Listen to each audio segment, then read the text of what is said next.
Hey guys, it's Jay here. Doing something a little bit different today. Um, Not sure really my reasoning for it, but I'm calling it this little piece that I'm doing, and I'm gonna make several of these videos probably. I'm calling it 3 random pages from 3 not so random books. And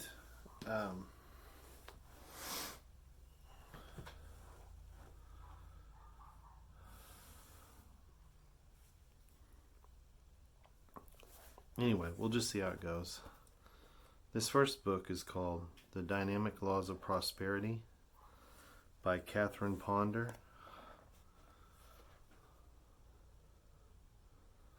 I think it's an old book. I don't know, it looks like it's maybe 70s or maybe even before that.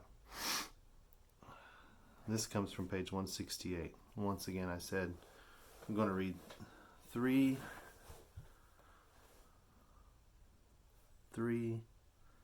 random pages from 3 not so random books.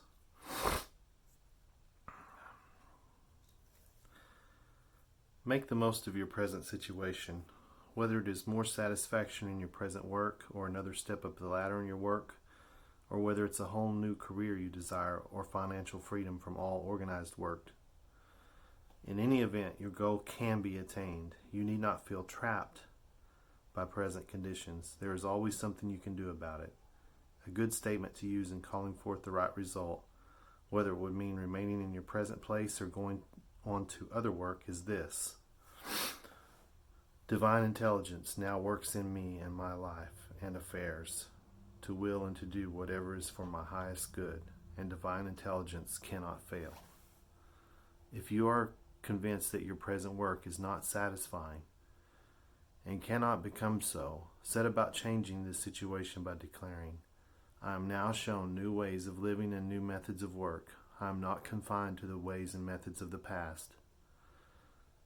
I experience my perfect work in my perfect way, which now renders me perfect satisfaction and perfect pay.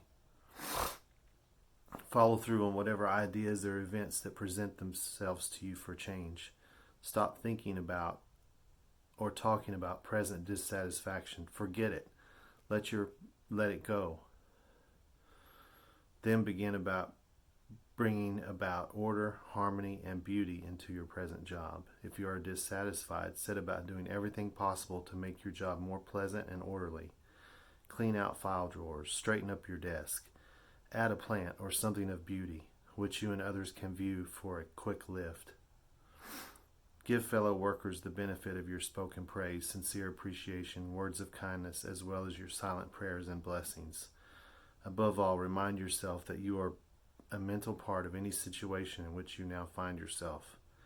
As you give that situation the benefit of your highest thoughts and actions, you help to establish order, harmony, and satisfaction for all that are concerned. When you make the best of your present situation, you can be assured that greater good will reveal itself. Meanwhile, as it's written in the book of Ecclesiastes, whatsoever thy hand findeth to do, do it with all thy might. In other words, as a friend of mine has often said, when you go through hell, make it pay, with greater understanding than you previously had, and the result of good from that experience will be lasting. Last page from this book, page 170. Free yourself from criticism. Dare to think, act, and react differently from those who are poverty-prone, unless you want to remain with them at the bottom of the ladder. There is plenty of room at the top, in any line of work or profession, for those who dare to free themselves of the usual thoughts of bickering, jealousies, and petty criticisms entertained by many people. When you are tempted to join in the chorus of such mass negative thought, declare instead, there is no criticism in me, for me or against me. The supreme law of good is now in charge of my life, and divine harmony now reigns supreme in me and in my world. This realization protects you from the negative thoughts of others. Give them in turn the blessing and protection of your constructive attitudes. Are you thinking, but is this worthwhile? Listen, the greatest knowledge which you can gain about yourself and your fellow beings is that one person thinking and acting constructively in any situation cannot fail to produce good results. All mankind is hungry for constructive attitudes, actions, and reactions, and quickly responds to them. I once saw this happen in a situation involving two junior members of a large law firm, known for its belief in hard work and productive results. Their firm was very prosperous, as were all of its members. One of the junior law firm members was a happy, optimistic, joyous individual. He did not hesitate to pay a compliment when it was due, or to show kindness and courtesy to everyone he met. No one was too insignificant to receive kind attention from him. This young man apparently did not know what it was to criticize, condemn, or complain. The other lawyer was actually better qualified for the work that they were both doing, because he held more than one college degree than the first man. The law firm was paying him several $100s more per month. It's probably more like several $1,000s per month these days. But this high-paid lawyer was a quiet complainer, and nothing could please him. Details upset him, people upset him, an unexpected assignment upset him, everything upset him. Within a year, he was no longer employed by this firm. Within that same year, the other attorney had been promoted into his position and salary. Later, this junior partner became a full-fledged member of the firm. Never in the history of that firm had any lawyer advanced so rapidly into the responsibility or in financial compensation.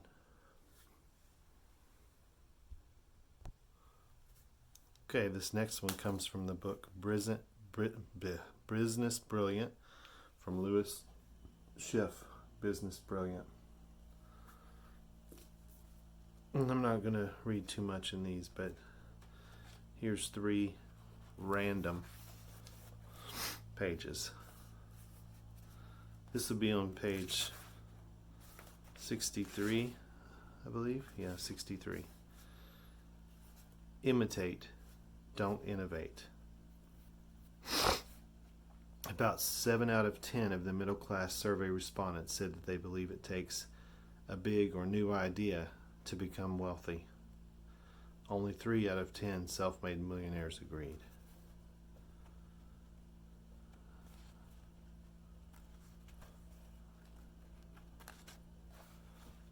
Trying to get to the next random page.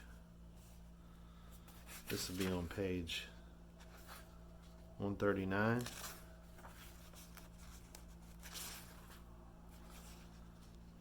Spread the work, spread the wealth. Nearly 9 out of 10 self-made millionaires said that when it comes to tasks that they are not exceptionally good at, they are very likely to delegate those tasks to people who do them better. By contrast, 2 out of 3 middle-class respondents said that when faced with such tasks, they would likely just do those tasks anyway.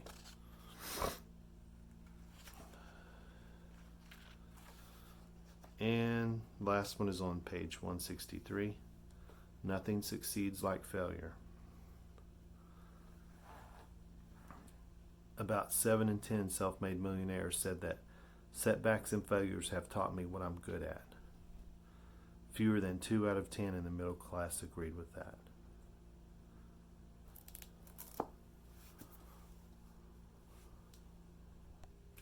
Okay, the last one for the 3 random pages from 3 not so random books is from The Zen of Creativity, Cultivating Your Artistic Life by John Dido Lurie. And the front cover is so messed up I'm not even going to show it to you. Page 58.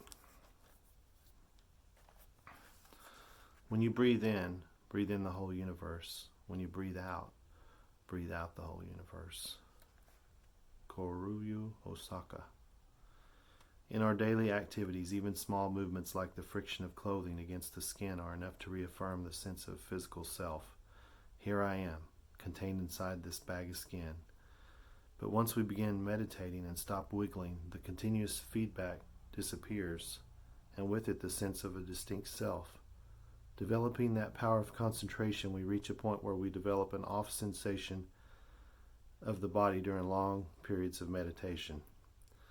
This experience can be very disquieting for some. It's similar to what happened during the 70s in sensory deprivation tank experiments. People immersed in water that perfectly matched the temperature of their body would lose any sense of physical boundaries. For many, this was an intolerable experience. During meditation, as we get closer to the complete stillness, we involuntarily sabotage it. The body sometimes jerks or twitches to reestablish its sense of solidity. But as we become familiar with this off sensation, we can relax into it. As the body settles into stillness, thoughts slow down. When thoughts finally disappear, the thinker disappears. Thought and thinker are interdependent, mutually arising. No thought, no thinker is called the falling away of the body and mind. This is absolute samadhi, single-pointedness of mind. In single-pointedness, there is no observer. There is no awareness of time, self, or other. However, we can't operate a computer or drive a car in that state. We must keep going until this state gradually manifests itself as working samadhi, which means we are able to function in activity, but from within a place of stillness, of centeredness. When absolute samadhi appears in our sitting, before long over it spills into the rest of our lives, into everything that we do. It is a way of being. All of our senses become open, alert, free of tension and receptive, but without clinging. When you try to stop activity to achieve passivity, your very effort fills you with activity. Xianzi Sengkyan. In working samadhi, there is no effort, no intent. It's 360-degree awareness. Not so much like the awareness of a hunter, which is very focused and directed, but like the awareness of the hunted, unrestricted. A deer moving through the woods will, at the crack of a twig, freeze in its tracks, filling its whole body with awareness. Its ears will twitch slightly, listening for sounds. Its eyes will trace the contour of the forest, looking for movement.